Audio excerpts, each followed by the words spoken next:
Bom dia pessoal, tudo bem com vocês? Seja bem-vindo ao novo bimestre, o nosso novo conteúdo, capítulo 5, Ideias Iluministas na América.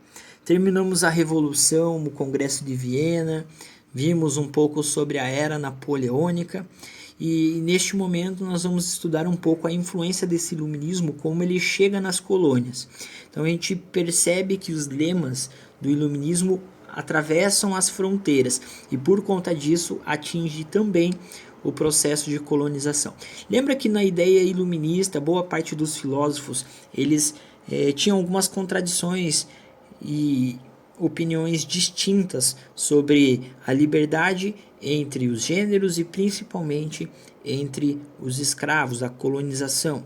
Boa parte deles acabam não lutando e não entrando nessa batalha de liberdade para a escravidão, mas ela acaba atingindo também a América, no ponto que no século XVIII as ideias iluministas possibilitam a independência dos Estados Unidos. Então, os Estados Unidos, a partir de 1776, é o primeiro exemplo de independência através dos ideais iluministas na América, e após isso o iluminismo ele vai se difundindo e permitindo com que haja resistência aos colonizadores europeus e também por que não, a independência. No Brasil, a gente tem também várias influências iluministas em movimentos que acabam lutando contra o poderio português, pedindo então a autonomia política, o surgimento dessa tentativa do nacionalismo a ponto de causar a separação de portugueses. Então, a partir disso, nós vamos ver as ideias iluministas, como elas se influenciam na América, esses movimentos de independência, e no Brasil, como acontece esses movimentos sociais se apoiando na ideia iluminista. Beleza, pessoal? Bom, a imagem aqui nós temos, por exemplo, uma foto de uma casa que teve total importância para a Inconfidência Mineira, tá? E aí, por conta disso, a gente já percebe que a Inconfidência Mineira é um dos movimentos importantíssimos no Brasil que acabam tendo influência iluminista. Pessoal, primeiro a gente tem que relembrar algumas coisas que são importantes do iluminismo, como por exemplo, como eles abordavam a sociedade e a política. A base desse iluminismo era defender a liberdade, ou seja, criticava muito quem restringia essa liberdade, que no caso é o absolutismo. Então, o absolutismo é o maior problema para os iluministas no mundo europeu. E aí, filósofos como John Locke, Montesquieu, Adam Smith, Rousseau, todos eles vão trabalhar essa ideia de contradizer o absolutismo monárquico, o mercantilismo e principalmente o clero, que sustentava muito o rei, que sustentava esse sistema político. Então, essas ideias iluministas no velho continente acabam chegando às Américas, principalmente com o que a Revolução Francesa atribui, que era possível, o lema de liberdade, igualdade e fraternidade, que era possível acabar com o antigo regime, que era possível modificar a estrutura política.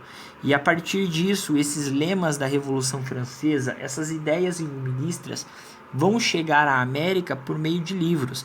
É claro que os ingleses e boa parte dos colonizadores, eles vão proibir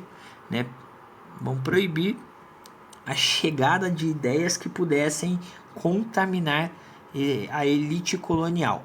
Porém, o que acontece? A elite colonial, isso é muito no Brasil, ela manda para fora os seus filhos a estudarem e quando eles voltam, eles retornam, eles acabam chegando com ideias iluministas que contrariam, por exemplo, o pai, a família, aquele sistema patriarcal. Nos Estados Unidos, vários livros clandestinos acabam chegando a essa elite colonial e incentiva ainda mais o pensamento iluminista e liberal, que vai ser construído nos Estados Unidos. E a partir disso, quais são os fatores que permitem com que o iluminismo se mistifique na independência das 13 colônias. Primeiramente, eles estavam cansados, tá? Eles estavam cansados com o controle metropolitano e os altos impostos, tributos que restringiam o comércio. Esse é um dos fatores fundamentais. Então, além da ideia iluminista chegar e propor planos políticos e econômicos que pudessem substituir esse centralismo, esse monopólio, o que acontece então? Eles se debruçam ao iluminismo e acabam percebendo que havia uma possibilidade de acabar com esse controle metropolitano, diminuir os impostos e tributos e ter um amplo comércio muito maior, não havendo restrição estatal. E isso vai fortalecer ainda mais a independência dos Estados Unidos e também a Revolução Francesa, como a gente viu, como a gente estudou, que era o fim dos privilégios, a tentativa de restabelecer politicamente uma nova visão política. Tá? Na imagem, nós temos a Estátua da Liberdade, que é a consagração nos Estados Unidos dessa liberdade. Ela foi inaugurada em 1886 com presente dos franceses por conta da independência norte-americana que completava aí seus 100 anos. Tá? Então a gente tem inúmeras réplicas pelo mundo, principalmente da Havan, mas com a ideia de levar a liberdade, a igualdade, né, e a fraternidade que vem da Revolução Francesa, mas também é fruto do iluminismo. O que acontece, pessoal? Naturalmente, essas ideias democrática, republicana, liberais que partem do iluminismo e que têm como questionamento a sociedade e a política, os indivíduos, não vai ficar presa à discussão somente nas colônias inglesas ou nos Estados Unidos. Ela vai alcançar a proporção do lado espanhol, francês, português e holandês. Então, por exemplo, além dos Estados Unidos, o segundo país a conseguir a independência é o Haiti, que vai ter o financiamento dos Estados Unidos. Então, a gente percebe que o iluminismo na América Espanhola vai afetar a elite colonial e também a camada popular contra a coroa europeia, né? Principalmente o enfraquecimento dessa coroa europeia a partir do domínio francês na região, porque daí a elite colonial vai perceber que quando a Espanha ela é controlada pelo parente de Napoleão Bonaparte, a América ela fica livre basicamente para quem está dentro dessas colônias.